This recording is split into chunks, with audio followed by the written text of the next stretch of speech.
Kembali lagi nih dengan mediadpr.com. Nah, kali ini kita akan mengangkat berita tentang seorang yang bernama Marcel Santoso. Siapa dia? Ya, dia itu adalah maklar kasus. Kelasnya kelas kakap, guys. Ya, dia bisa mengatur keputusan hakim. Dia bisa mengatur media. Dia bisa mengatur mahasiswa. Dia bisa mengatur, banyak yang diatur, guys. Ya, kaget, marah, ya. Ternyata hukum di negeri ini masih bisa diperjualbelikan, guys. Ya, sudah tertangkap tangan oleh Kejaksaan Agung. Ya, seorang Marcel Santoso tidak bisa berbuat apa-apa lagi, guys. Barang buktinya cukup valid. Nah, berikut kita lihat pengakuan dari Marcel Santoso yang bikin kita geleng-geleng dan mengelus-ngelus dada kita, guys. Rusaknya hukum di negeri kita, guys. Semuanya bisa diatur, semuanya bisa dibeli. Ya, langsung aja nih kita lihat pengakuan dari Marcel Santoso. Selamat malam Bapak-Bapak, saya Marcel Santoso. Terima kasih saya diberikan kesempatan untuk membuat video ini. Saya ingin menyampaikan dari hati saya yang paling dalam terkait dengan perkara pasal 21, kasus timah, kasus CPO, dan kasus gula, bahwa saya menyadari di dalam proses penanganan perkara ini terdapat postingan yang sebenarnya sama sekali tidak terkait dengan perkara yang ditangani. Antara lain terkait dengan isu kehidupan pribadi Bapak Jaksa Agung, isu Pak Jampitsus, isu Bapak Dirdik, dan bahkan terdapat juga isu pemerintahan Bapak Presiden Prabowo seperti petisi RUU TNI dan juga Indonesia Gelap.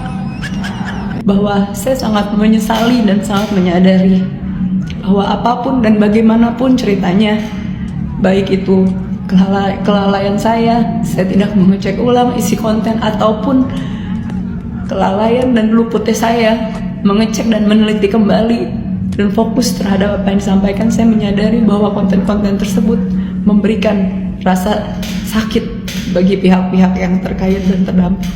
Untuk itu dari hati yang paling dalam saya sampaikan penyesalan, dan saya meminta maaf kepada bapak-bapak dan mungkin pihak lain yang terkait dan terdampak, bahwa saya sejujurnya tidak pernah merasa ada ketidaksukaan atau kebencian secara pribadi, baik dengan institusi ataupun dengan pemerintahan ataupun dengan personal. Karena di dalam chat saya dan sudah dimasukkan ke dalam PAP, salah satunya terdapat percakapan yang antara saya dan rekan saya sampaikan bahwa ada baiknya juga APH ini seperti Bapak Febri. Dan sebenarnya pendapat pribadi saya juga salut dengan warna penegakan hukum dan semangat penegakan hukum yang begitu tinggi di dalam institusi ini. Itulah pendapat pribadi saya, sehingga saya tidak pernah ada kebencian pribadi dengan institusi ini ataupun pemerintahan.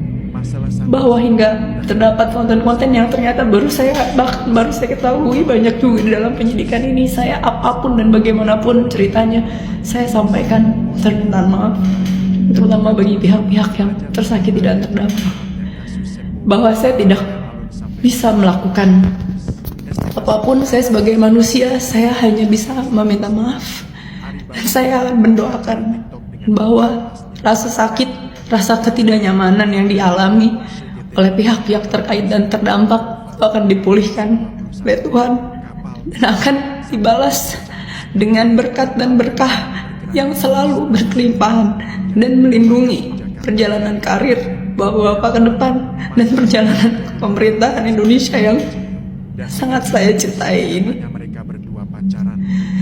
Semoga pintu maaf masih bisa terbuka setidaknya bagi saya, dan saya berdoa untuk yang terbaik ke depannya Bapak-bapak semua. Terima kasih. Amin ya robbal alamin. Guys, barusan kita sudah lihat nih pernyataan yang dipublish oleh Kejaksaan Agung dari Marcella Santoso, guys.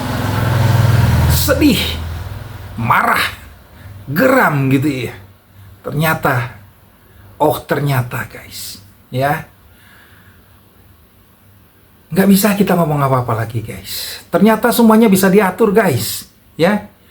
Mau itu di institusi apapun, guys, bisa diatur dan semua ada oknumnya, guys. Terbukti gitu ya kan. Marcella Santoso dan Ari Bakri menjadi makelar kasus, guys. Dan sudah kita lihat pengakuannya. Kita akan lihat, guys, bagaimana kelanjutannya, guys. Ya. Nah, ternyata kita juga pernah lihat nih, ya, seorang konten kreator ya, namanya Opung Parbelak gitu ya. Mohon izin nih Bang Opung Parbelak gitu ya, bahwa prediksi dari Opung Parbelak ini ternyata benar gitu ya kan, tentang Indonesia gelap pada saat itu gitu ya. Seperti apa ya Opung Parbelak memprediksi? Yuk kita lihat cuplikan videonya. Demo Indonesia Gelap ternyata salah satu otaknya adalah Adian Apitupulu. Jangan hoax kau pun. Opung Parbelak mana pernah hoax? Jadi kemarin ya nongol lah pemberitaan tentang si Adian Apitupulu ini menjadi salah satu otak atau dalang dari demo mahasiswa ini. Aku nggak percaya gitu kan. Mereka katakan bahwasanya di Instagramnya Adian Apitupulu ikut menyerukan. Kucek lah, aku kan orang yang nggak terlalu gampang dengan informasi seperti itu. Ku tengok rupanya ada. Kita ngerti. Aku dari awal udah curiga. Karena apa? Karena orang ini, ya mahasiswa ini, ku bilang mahasiswa ya. Mahasiswa ini kok sama visi misinya di dalam berdemo, sama keresahan yang dialami oleh Adian Apitupulu. Ya, beberapa kali ditongolin itu di Instagramnya itu ya, seruan Indonesia gelap. Mahasiswa, ini hari terakhir toh. Gimana persiapannya? Sudah matang? Katanya BEM UI ya kalau tidak ada reaksi dari pemerintah akan menurunkan massa yang lebih banyak lagi. Sebanyak apa? Emang anggota kalian itu bisa ditambah dari kampus lain? Atau direkrut dulu pengangguran itu, dipakaikan jaket kuning gitu? Aduh, yang paling mencolok dari orang ini tahu kalian apa tuntutannya? Ya, tuntutannya itu apa? Batalkan efisiensi anggaran. Coba bayangkan kalian, rakyat paling setuju dengan efisiensi anggaran, ya. Yang nggak setuju siapa? Pejabat. Sekarang begini, yang dipotong Bapak Prabowo yang pertama, ya kan, perjalanan dinas ke luar negeri. Yang kedua, acara-acara seperti halal bihalal dan lain-lain yang dianggap tidak perlu. Yang ketiga, ya, contohnya biaya hotel, penginapan, restoran dan segala macam, ya. Tahu nggak kalian berapa orang pejabat di Indonesia ini? Dan kalian tahu nggak, ya, siapa-siapa anak-anak atau mahasiswa yang bisa masuk UI, setelah itu UGM, ITB dan lain sebagainya? Kebanyakan anak pejabat.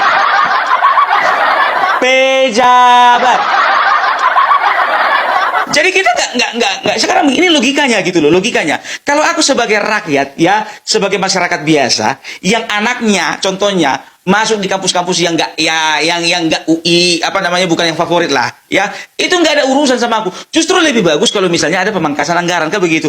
Nah, ini bapaknya anggarannya yang dipangkas, anaknya disuruh demo. Kalian bisa data, aku bilang ya. Dan juga sudah berseliweran itu di TikTok ya. Itu foto bagaimana mereka membagi-bagi duit. Mereka terima duit dari Korlap. Ya. Barusan kita sudah lihat kan pernyataan dari Marcella Santoso dan Opung Parbelak, guys, tentang carut marut hukum di negeri Indonesia ini, guys. Ya, beruntung kita punya Presiden Prabowo Subianto yang tidak takut nih, guys, dengan para koruptor, guys. Ya, dia sikat habis, guys, ya, lewat kejaksaan, ya, lewat KPK, lewat kepolisian, guys. Sepertinya Prabowo sudah mulai memukul genderang perang, guys. Kita doakan, guys, semoga Bapak Prabowo bisa ya memberantas itu para koruptor, guys. Ya, mengembalikan aset-asetnya kepada negara kesatuan Republik Indonesia dan dipergunakan sepenuhnya buat kemakmuran rakyat Indonesia, guys. Yuk kita berdoa buat pemimpin kita yang berani melawan koruptor, guys. Hidup Prabowo. Hampir tiap hari kita membongkar kasus-kasus korupsi dan tidak akan berhenti. Tidak, kita akan berhenti. Dan saya tahu ada penegak hukum yang diancam. Saya tahu, saya dapat laporan.